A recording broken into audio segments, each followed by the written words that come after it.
आप सभी को हमारे YouTube चैनल हिंदी मस्ती बाई मंजीत सर में स्वागत है।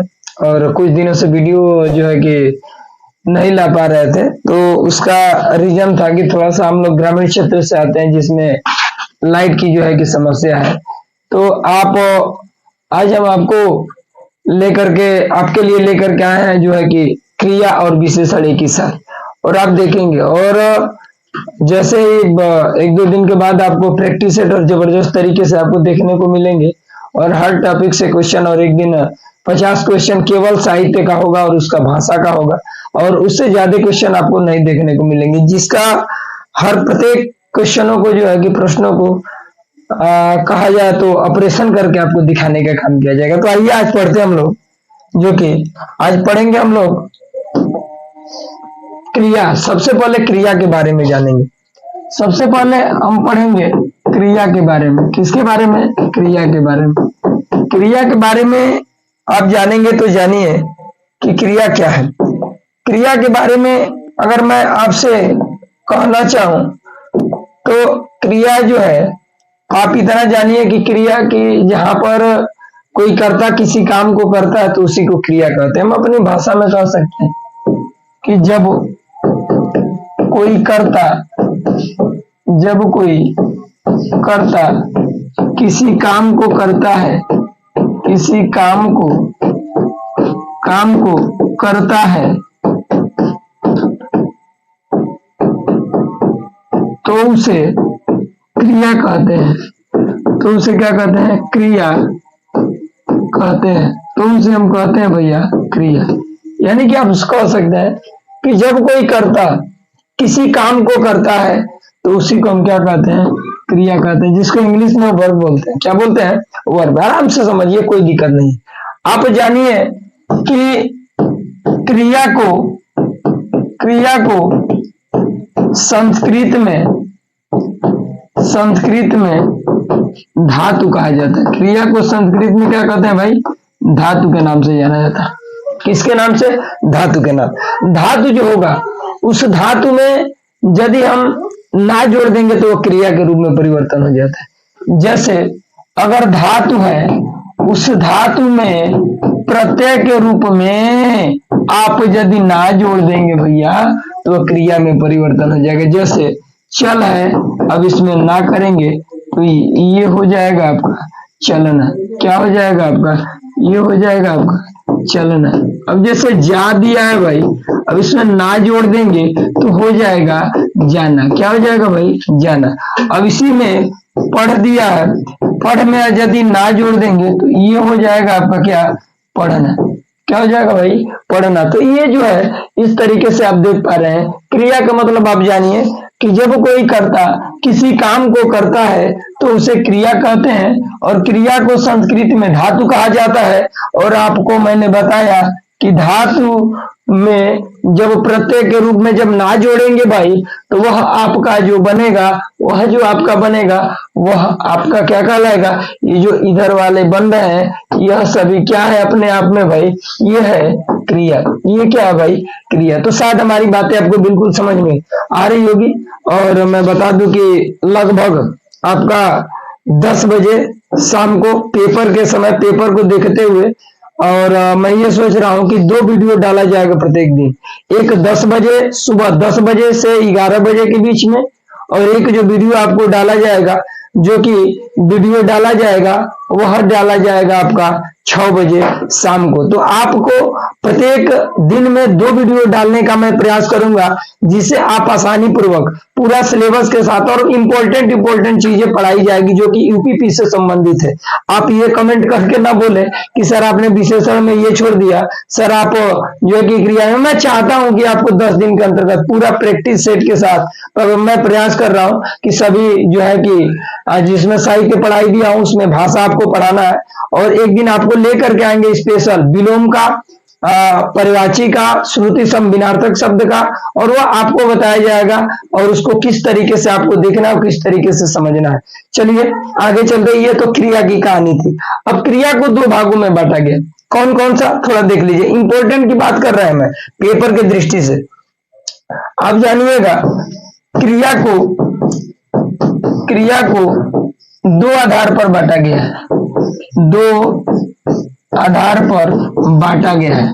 दो आधार पर बांटा गया है। दो आधार पर क्या किया गया है भाई? बांटा गया। क्रिया को कितने आधार पे बांटा गया है? तो दो आधार पे। कौन कौन? थोड़ा सा सुनिएगा। सबसे पहले हम पढ़ेंगे, सबसे पहले भाई पढ़ेंगे हम लोग, सबसे पहले पढ़ेंगे कर्म के आधार पर। सबसे पहले पढ़ा जाएगा किसके आधार पे? कर्म के आधार पर। बाबू सबसे पहले पढ़ा जाएगा कर्म के आधार पर। सबसे पहले पढ़ा जाएगा किसके आधार पे? कर्म के आधार पे। तो जानिएगा कि कर्म के आधार पे जो क्रिया होते हैं दो प्रकार की होती है। क्रिया कितने प्रकार की होती है? दो प्रकार की। किसके आधार पे? कर्म के आधार पे। जो कर्म के आधार पे है दो प्रकार के। जैसे पहला, अगर मैं पहला की बात करूं, दूसरे की मैं बात करूं, पहला जो होगा वो होगा सकर्मक क्रिया। पहला क्या होगा?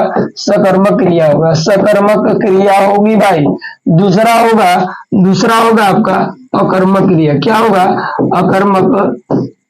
अकर्मक क्रिया होगा। एक मैं बात बता दूं, इसको इंग्लिश में ट्रांजिटिव वर्ब बोलते हैं, इसको इंट्रांजिटिव। और एकदम मैं भूल के जा रहा हूं ना भाई, 100% यहां से आपके क्वेश्चन देखने को मिलते हैं। किससे? क्रिया से, जो कि सकर्मक और अकर्मक। और एक अर्थ के आधार पे जो पढ़ेंगे महत्वपूर्ण रूप से 5 प्रकार के, तो वहां से भी सारे सवाल बनते हैं। यानी कि क्रिया से 2 क्वेश्चन आपको देखने को मिलता है, एक कर्म के आधार पे और एक अर्थ के आधार पे, जिसमें नाम धातु क्रिया के बारे में पढ़ेंगे, प्रेरणार्थक क्रिया के बारे में पढ़ेंगे, पूर्वकालिक क्रिया के बारे में पढ़ेंगे, संयुक्त क्रिया के बारे में पढ़ेंगे, और साधारण क्रिया जो सरल क्रिया होगी उसके बारे में भी पढ़ेंगे। और 2-2 उदाहरण, 3-3 उदाहरण देखते चले जाएंगे। तो हमें जहां तक आप आसानी से आपको क्या होगा, समझ में वो पूरी बातें समझ में आ जाएगी। तो पढ़ेंगे आप, इसमें देखेंगे कि मैंने बोला कि सकर्मक के आधार पे। तो देखिए सबसे पहले क्या है, पहले हम पढ़ेंगे सकर्मक। सकर्मक क्रिया में देखिए, सकर्मक क्रिया में जान जाइए कि जिस वाक्य में क्रिया के साथ कर्म उपस्थित हो, आप कह सकते हैं कि जिस वाक्य में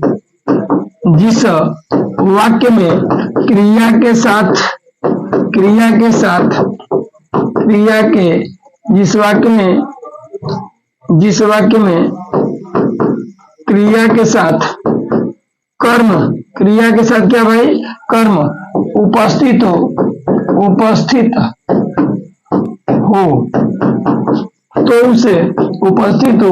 तो उसे क्या कहेंगे? सकर्मक क्रिया कहेंगे भाई। क्या कहेंगे? सकर्मक क्रिया कहेंगे। सकर्मक क्रिया कहेंगे, सकर्मक क्रिया कहते हैं। लेकिन मैं बोलूं कि इसके आधार पे आप पहचान नहीं कर पाएंगे। जैसे मैं बोलूं कि राम जाता है, राम घर जाता है, तो आप बोलेंगे कि सर जी ये तो भाई सकर्मक है, इसलिए कि ये कर्ता हो गया, ये क्रिया हो गया, ये कर्म न हो गया जी। तो अब आप कहेंगे सर जी आपने बोला था कि यदि किसी वाक्य में क्रिया के साथ कर्म हो, सर जी क्रिया बाजी या कर्मो बा, ये तो सकर्मक हो। लेकिन हमारा जवाब होगा ना राजू ना, ये सकर्मक क्रिया नहीं। आप बोलेंगे सर तब तो आपने परिभाषा गलत पढ़ाया है, गलत बताया है। मैंने बोला कि परिभाषा तो भाई सही है, लेकिन इसका पहचानने का सुपर डुपर ट्रिक ये है कि यदि किसी वाक्य में, बस याद रखिएगा कि यदि किसी वाक्य में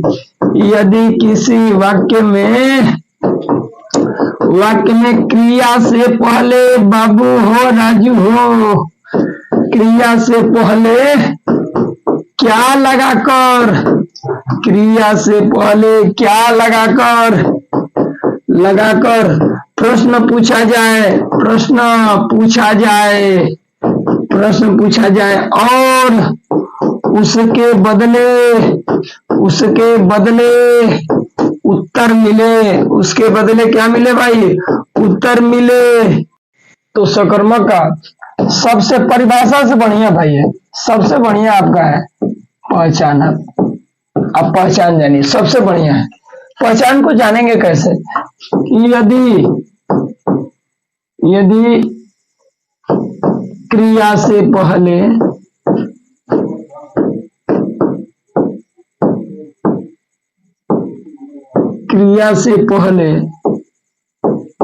क्या लगाकर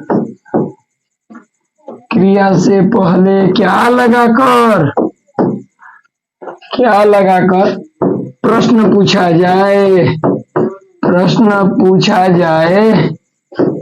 प्रश्न पूछा जाए और उसके बदले भैया, उसके बदले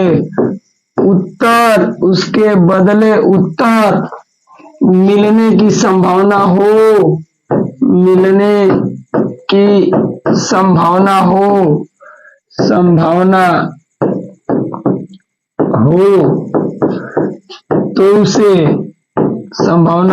तो उसे सकर्मक क्रिया कहते हैं भाई। क्या कहते हैं राजू?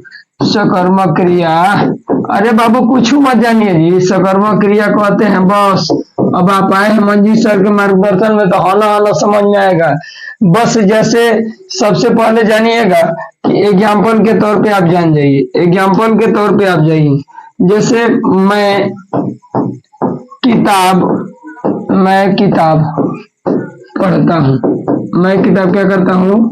पढ़ता हूँ। अब इसमें पूछे आपसे कि बताइए सकर्मक है कि कर्मक? अरे बाबू बस हम क्या बोले कि यदि क्रिया से पहले, क्रिया भाई पढ़ना है, पढ़ने से पहले क्या लगाइए? आइए राजू, उसके बदले उत्तर मिलेगा ना जी, तो समझ लेना कि सकर्मक है, नहीं तो क्या है? अकर्मक है। मैंने बोला कि मैं क्या पढ़ता हूँ, देखिए उत्तर कुछ भी मिल सकता है। मैंने बोला कि मैं क्या पढ़ता हूँ, मैं कुछ भी पढ़ सकता हूँ, मैं पत्र भी पढ़ सकता हूँ, मैं रामायण पढ़ सकता हूँ, मैं कुरान पढ़ सकता हूँ, मैं बाइबिल पढ़ सकता हूँ, कुछ भी पढ़ सकता हूँ, यानी उत्तर मिलने की संभावना है। यानी कि यह क्या हो गया भाई? सकर्मक क्रिया हो गई। क्या हो गई? सकर्मक क्रिया हो गई। ये हो गई आपकी सकर्मक क्रिया। बात करेंगे दूसरा टॉपिक, दूसरा देखेंगे। दूसरा मैं बोलूं कि मैं खाता हूं, मैं क्या करता हूं? खाता हूं। अब जब आप बोले कि मैं क्या खाता हूं, क्रिया से पहले क्या लगाइए? उत्तर मिलेगा तो सकर्मक, नहीं तो क्या है? अकर्मक। मैं क्या खाता हूं, तो मैं खाना भी खा सकता हूं, मैं फल भी खा सकता हूं, ठीक है। फल में मैं सेव भी खा सकता हूं, तो ये भैया आपका हो गया क्या चीज? सकर्मक हो गया। ये क्या हो गया? सकर्मक। तीसरी बात आप जान जाइए भाई, कि आप तीसरी बात ये जान जाइएगा कि तीसरी बात कि अगर मैं बोलूं कि सीता, मैं बोलूं कि सीता लिखती है, तो क्रिया से पहले क्या लगाइए और उसके बदले उत्तर मिले तो क्या लिखती है? तो पत्र भी लिख सकती है, कापी भी लिख सकते, कुछ भी लिख सकते, यानी कि ये भी क्या है भाई? सकर्मक क्रिया। तो शायद हमारी बातें आपको बिल्कुल समझ में आई होगी। इससे तो ऐसा आता है, लेकिन शब्द के आधार पर भी ऐसे दे देगा कि मैं किताब पढ़ता हूं, मैं क्रिया है, सकर्मक क्रिया, कर्मक क्रिया, या पूछ देगा कि निम्न में सकर्मक क्रिया क्या है। तो इस तरीके से सवाल आपको देखने को मिलेगा। जैसे क्वेश्चन शब्द के आधार पर, जैसे आप जान जाइए कि कुछ शब्द सदैव सकर्मक में होते हैं, कुछ शब्द सदैव सकर्मक में होते हैं। जैसे पढ़ना,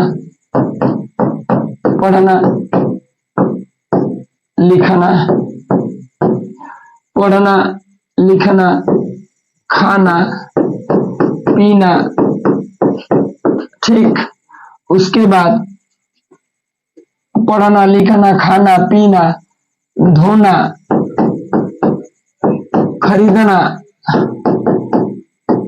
खरीदना, ये जो आपको दिख रहा है, ये जो आपको देखने को मिल रहा है, ये सभी अपने आप में क्या है?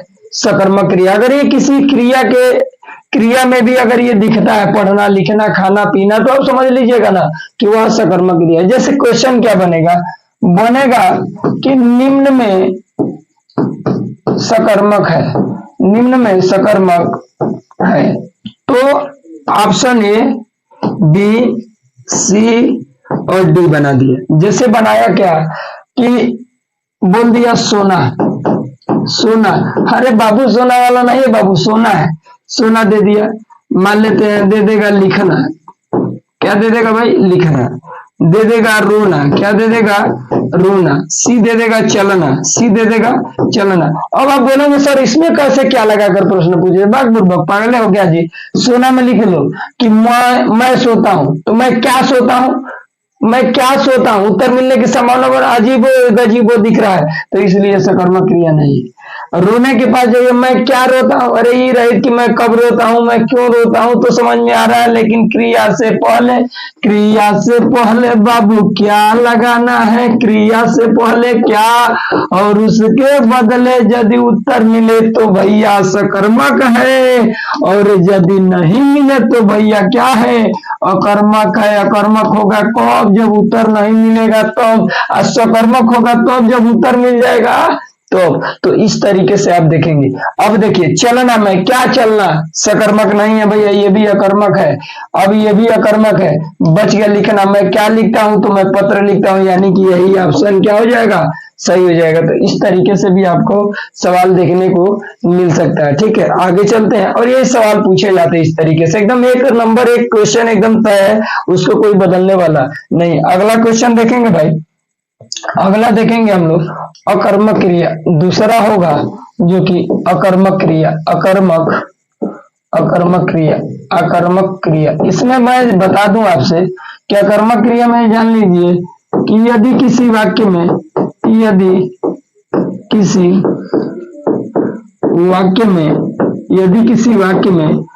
क्रिया से पहले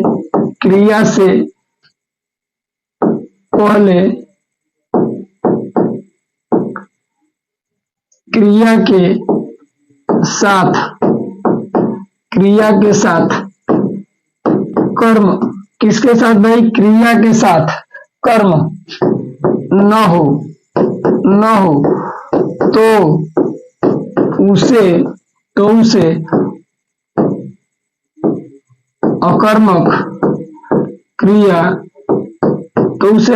क्रिया कहते हैं। तो उसे क्या कहते हैं, अकर्मक क्रिया कहते हैं। कौन सा क्रिया भाई, अकर्मक क्रिया। ठीक है, अब आप जान लीजिए अकर्मक क्रिया का, यदि किसी वाक्य में क्रिया के साथ कर्म न हो तो उसे अकर्मक क्रिया के नाम से क्या किया जाता है, जाना जाता है। अब एक बात थोड़ा सा याद रखिएगा कि इसमें भी वही कहानी है, बस आप जानिएगा कि यदि किसी वाक्य में क्रिया से पहले, ध्यान दीजिएगा, क्रिया से पहले क्या लगाकर प्रश्न पूछा जाए और उत्तर मिलने की संभावना न रहे तो वह अकर्मक क्रिया है। वह क्या है, अकर्मक है। अगर उत्तर मिलने की संभावना रहे तो वह क्या है, सकर्मक है, न रहे तो अकर्मक है। जैसे एग्जाम्पल के तौर पे आप देख सकते हैं, एग्जाम्पल के तौर पे जैसे मैं खूब दौड़ता हूं, ऐसे कह सकते हैं कि मैं तेज दौड़ता हूं,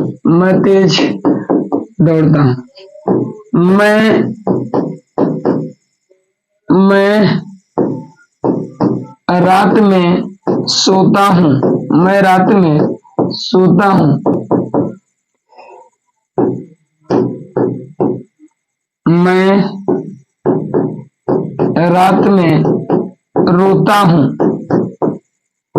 रोता हूं, शीला नाचती है। अब क्रिया से पहले क्या लगाइए भाई, क्या लगाएंगे, तो मैं क्या दौड़ता हूं लग रहा है, ये रहा था कि मैं कैसे दौड़ता हूं, तो बोल सकता हूं मैं तेज दौड़ता हूं। कब दौड़ता, तो 2 बजे रात को दौड़ता हूं। अगर ये क्या लगा रहे हैं, उत्तर मिलने की संभावना नहीं बन रही, तो भैया ये अकर्मक है। ठीक है, उसके बाद मैं बोलूं कि मैं क्रिया सोता है, उससे पहले क्या लगे, मैं क्या सोता हूं, नहीं उत्तर मिल रहा है, ये भी क्या है, अकर्मक है। मैं रोता हूं, मैं क्या रोता हूं, ये भी उत्तर नहीं मिला, ये भी अकर्मक है। शीला नाचती है, तो शीला क्या नाचती है, तो अब आप ये मत कहिएगा सर हिप हॉप नाचती है, भंगड़ा नाचती है, सर ऐसे नाचती है, सर ये नाचती है, नहीं सर, ये शीला नाचती है, तो ये भी क्या होगा, अपने आप में अकर्मक। और इसी को भैया पुनरुक्ति विराम चिन्ह बोलते हैं। कौन सा भाई, पुनरुक्ति विराम चिन्ह के नाम से इसे क्या किया जाता है, जाना जाता है। विराम चिन्ह भी आपको लेकर के आएंगे। ये शायद हमारी बातें आपको बिल्कुल कुछ नहीं करना है। यदि किसी वाक्य में क्रिया से पहले क्या लगाइए और लगाकर प्रश्न पूछिए, यदि उसके बदले उत्तर मिलने की संभावना बने तो सकर्मक है और नहीं बने तो अकर्मक। जैसे इसमें नहीं बनना था, मैं तेज दौड़ता हूं, मैं क्या दौड़ता हूं, उत्तर मिलने की संभावना, सेंटेंस ही गलत दिख रहा है, तो इसलिए यह अगर नहीं है तो भाई अकर्मक है, अगर हो जाता तो क्या हो जाता है, सकर्मक होता। तो शायद हमारी बातें ही आपको बिल्कुल समझ में आ गई हो। इसके आगे का टॉपिक देखेंगे। जैसे हमने बोला ना कि आप कह सकते हैं कि कुछ शब्द सदैव अकर्मक में होते हैं, कुछ शब्द सदैव अकर्मक में होते हैं, अकर्मक में होते हैं, कुछ शब्द सदैव अकर्मक में, कुछ शब्द सदैव अकर्मक में होते हैं। ठीक है, जैसे कि आप कह सकते हैं गाना, चलना, जाना,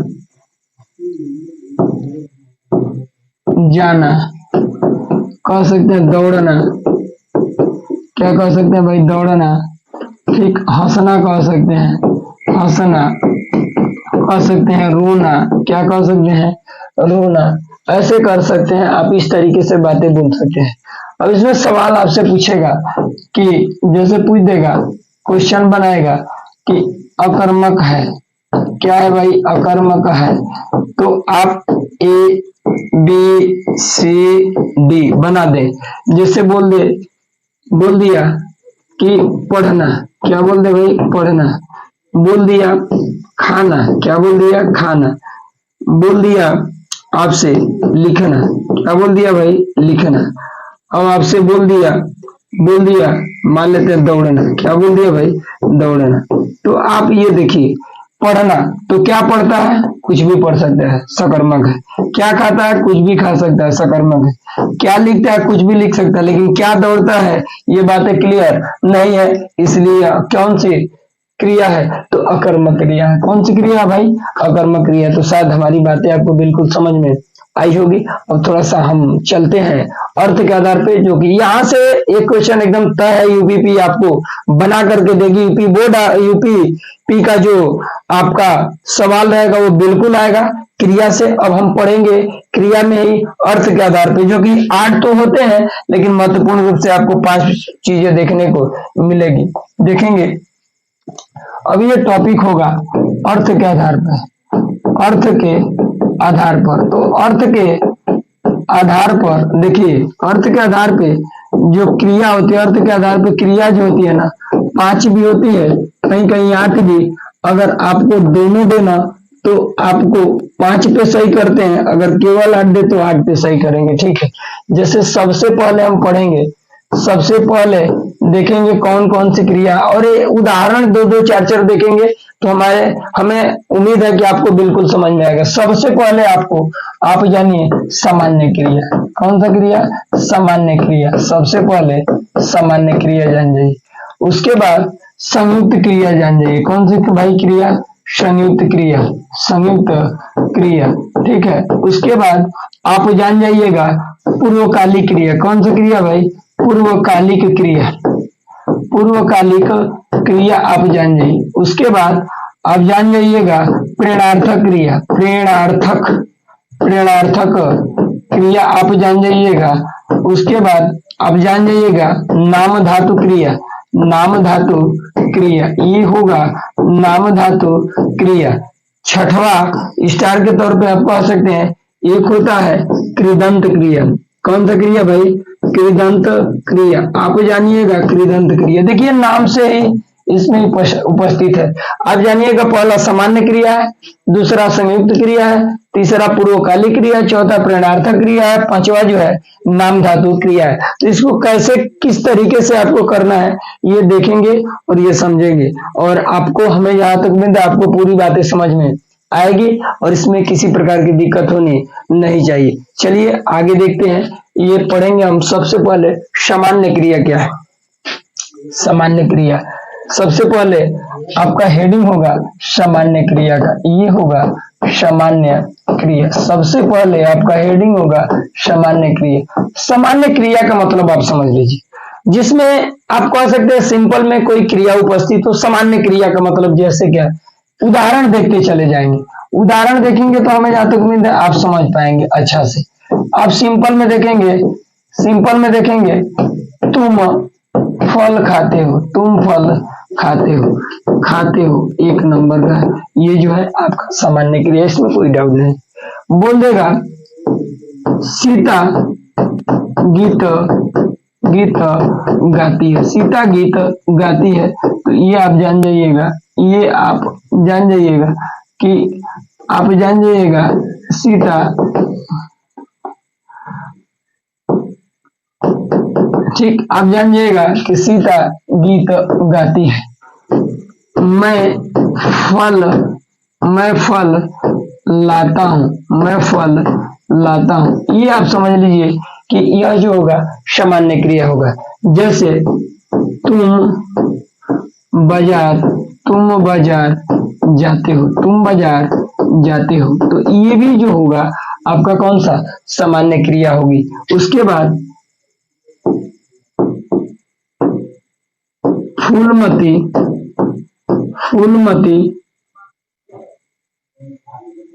देती है, फूलमती देती है। अगर आपसे मैं पूछूं सकर्मक है, तो तुम क्या खाते हो, तो फल खाते हो सकर्मक। तुम क्या गाते हो, तो गीत गाते हो, लेकिन ये अकर्मक होगा। मैं फल लाता हूँ, क्या लाता हूँ, तो फल लाता हूँ। मैं क्या जाता हूँ, तो नहीं जाता हूँ, उत्तर नहीं मिलेगा तो अकर्मक है। मैं क्या देता हूँ, तो मैं कुछ भी दे सकता हूँ, तो यह जो होगा सकर्मक होगा। इसी में दोनों पढ़ते चलेंगे। ये सामान्य क्रिया की कहानी थी। किसकी क्रिया की? संयुक्त क्रिया का मतलब समझ लीजिए। संयुक्त क्रिया का मतलब होता है मिलना। संयुक्त क्रिया का मतलब क्या होता है? मिलना। यानी कि आप बस इतना याद रखिए कि संयुक्त का मतलब मिलना होता है, क्रिया का मतलब क्रिया। यदि किसी वाक्य में भाई, यदि किसी वाक्य में, यदि किसी वाक्य में दो या दो से अधिक, दो या दो से अधिक, यदि किसी वाक्य में दो या दो से अधिक क्रिया, दो या दो से अधिक क्रिया उपस्थित हो, दो या दो से अधिक क्रिया हो तो उसे क्या कहते हैं भाई? तो संयुक्त क्रिया कहते हैं। क्या कहते हैं? संयुक्त क्रिया का। जैसे आप समझ लीजिएगा, जैसे आप समझ लीजिए, जैसे कि आप इतना जान जाइएगा कि जैसे में आप समझ सकते हैं संयुक्त का मतलब मिलना है। जैसे मैं पढ़ आए, मैं पढ़, मैं पढ़ आया। अब ये देखिएगा, मैं पढ़ आया कि पढ़ना और आना दो क्रिया। मैं स्कूल से, स्कूल से लौट आए, लौट आए, तो आप देखेंगे भाई इसमें लौटना और आना दो क्रिया हो गई। तो इस तरीके से आप समझ लेंगे मैं सो, मैं सो आए, सो आए, यानी कि मैंने सोया, मैं सो आया, मैंने सो करके उसके बाद मैंने क्या किया? आने का काम किया। जैसे तुम, तुम लड़ आए, लड़ आए, यानी कि लड़ना और आना ये दो क्रिया हो गई। तो यानी कि जिस वाक्य में दो या दो से अधिक क्रिया उपस्थित हो, संयुक्त क्रिया का। तो संयुक्त का मतलब मिलना बाबू, मिलना। और यदि मिलेगा ना जी, संयुक्त का मतलब मिलना, क्रिया का मतलब जब कोनो वाक्य में दो क्रिया मिली ना आपस में, तो संयुक्त न हुई हो, तो वो कहा बाबू कौन सा क्रिया? संयुक्त क्रिया के नाम से जाना जाए। ठीक है। तीसरा देखा जाए भाई, तीसरा जो बा कि हम पढ़ेंगे प्रेरणार्थक क्रिया, सॉरी पूर्वकालिक क्रिया पढ़ लेते हैं। पूर्वकालिक क्रिया, पूर्वकालिक क्रिया ये पढ़ेंगे। पूर्वकालिक क्रिया, पूर्वकालिक क्रिया में जान जाइए।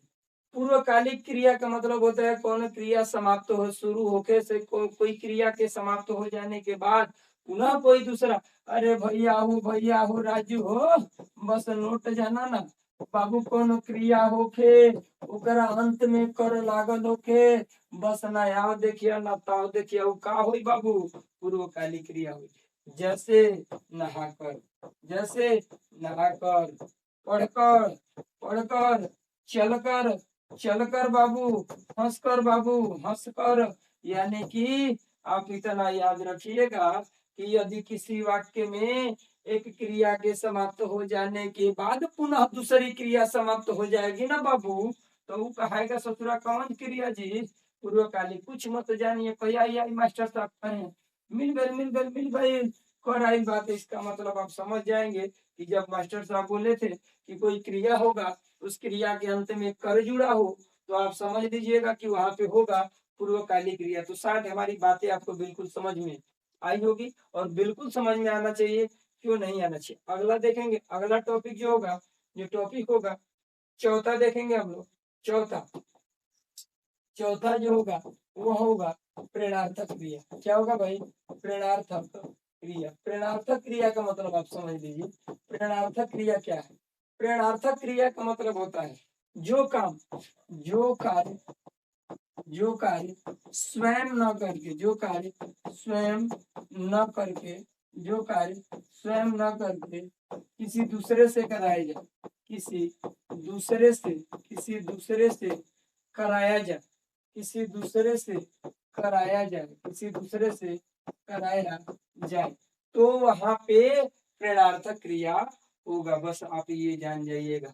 जैसे आप कह सकते हैं कि मालिक ने, मालिक ने, मालिक ने नौकर से, नौकर से गाड़ी धुलवाई, गाड़ी धुलवाई। अरे बाबू हो मालिक साहब, खुदे ना को के करा से, नौकर से कहा तो गाड़ी धुलवाए। यानी कि यदि स्वयं न काम करके किसी दूसरे से कार्य कराई जाए तो उसको क्या कहते हैं, प्रेरणार्थक क्रिया कहते हैं। जैसे शिक्षक, जैसे आप कह सकते हैं कि मंजीत सर ने, मंजीत सर ने छात्र से, छात्र से, छात्र से संधि पढ़वाई, संधि पढ़वाई, पढ़वाई। यानी कि मास्टर साहब खुद संधि नहीं पढ़े, किसी छात्र से पढ़वाए। यानी कि स्वयं न करके किसी दूसरे से कार्य कराया जाए तो उसी को प्रेरणार्थक क्रिया के नाम से जाना जाता है। पांचवा टॉपिक आप देखेंगे जो होगा भैया, वह होगा नाम धातु क्रिया। क्या होगा, नाम धातु क्रिया। यह होगा नाम धातु क्रिया। नाम धातु क्रिया में बस जानिएगा कि अगर संज्ञा होगा भैया, अगर सर्वनाम होगा, संज्ञा होगा, सर्वनाम होगा, विशेषण होगा जी, क्या होगा, विशेषण। और उसके अंत में न जी यदि आना, आना और आना, आना और आना। अब देखिए, यदि इसमें थोड़ा सा एक बात जान जाइएगा, इसमें यदि जान जाइएगा एक नोट में, नोट में जानिएगा कि अगर किसी क्रिया होगा, अगर आप जान जाइएगा थोड़ा सा भाई, थोड़ा सा आप जान जाइए एकदम सिंपल तरीके से, आपको सिंपल तरीके से पढ़ाने का काम किया जाएगा। आप इतना जान जाइएगा, इतना जान जाइए आप, थोड़ा सा देखिएगा। आप देखिए कि थोड़ा सा यदि आप यहाँ पे नोट डाल के अगर आप कह दें, नोट डाल के कि अगर कोई क्रिया होगा, उस क्रिया के अंत में यदि वाना लगा होगा, वाना प्रत्यय, जैसे पढ़वाना, पढ़वाना, मैंने स्वयं न करके किसी से पढ़वा रहे हैं, यानी कि पढ़वाना। इसमें बाबू वाना जुड़ा है ना जी, जब वाना जुड़ेगा तो ये कौन सा क्रिया होगा, प्रेरणार्थक क्रिया। लेकिन जब आना और आना जुड़ेगा तो भैया वह होगा नाम धातु क्रिया। जैसे कहने का मतलब क्या है, अपनाना। जैसे कहने का मतलब है अपनाना, कहने का मतलब है हथियाना, कहने का मतलब है हथियाना, कहने का मतलब है लतियाना जी, लतियाना। तो इस तरीके से आप समझेंगे ये जो टॉपिक है भैया वह नाम धातु क्रिया है। कुछ करना नहीं है, सिंपल। और राम जाता है तो सहायक क्रिया, सॉरी सामान्य क्रिया। अगर राम लौट आया तो लौटना और आना दो क्रिया मिल गया जी तो संयुक्त क्रिया।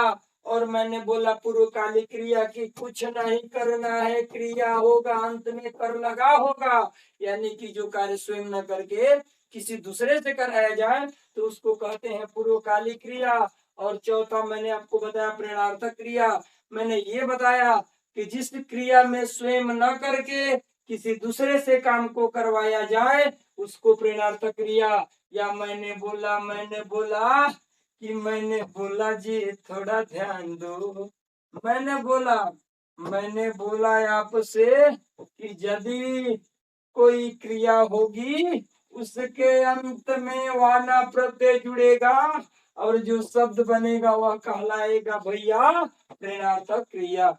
मैंने नाम धातु क्रिया के बारे में बताया कि कोई संज्ञा हो, कोई सर्वनाम हो, कोई विशेषण हो और उसके अंत में जी आना या आना प्रत्यय जुड़ा हो तो वह कहलाएगा नाम धातु क्रिया। तो शायद हमारी बातें आपको बिल्कुल समझ में आई होगी। अगर नहीं आई हो तो कमेंट करके बिल्कुल बताइए कि मंजित सर जो आपने टॉपिक पढ़ाया था बाकी तो समझ में आया लेकिन क्रिया समझ में नहीं आया।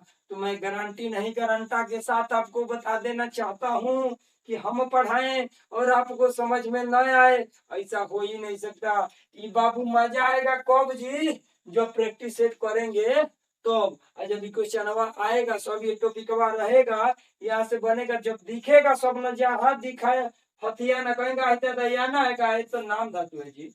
अब देखेंगे पढ़वाना अरे वाना है का अरे दादा ये तो प्रेरणार्थक होगा चल कर अरे कर है क्या तो कब दिन कहेंगे ओ ये तो पूर्वकालिक क्रिया है। तो इस तरीके से आपको हमारी बातें बिल्कुल समझ में आ रही होगी। अगला टॉपिक देखेंगे बस एक लास्ट टॉपिक है जो कि कृदंत कृदंत प्रत्यय सॉरी कृदंत क्रिया क्या है थोड़ा सुन लीजिए। जैसे कृदंत क्रिया के बारे में आप जानिए ये कौन सा है कृदंत ये है भाई कृदंत क्रिया। कौन सा क्रिया कृदंत क्रिया के आप बारे में जान जाइए। कृदंत क्रिया क्या है कुछ नहीं है कोई क्रिया होगा आप इतना जान जाइएगा भाई कि कुछ नहीं करना है आपको बस आप याद रखिएगा कि क्रिया हो क्रिया के अंत में ना प्रत्यय नहीं कुछ नहीं करना है।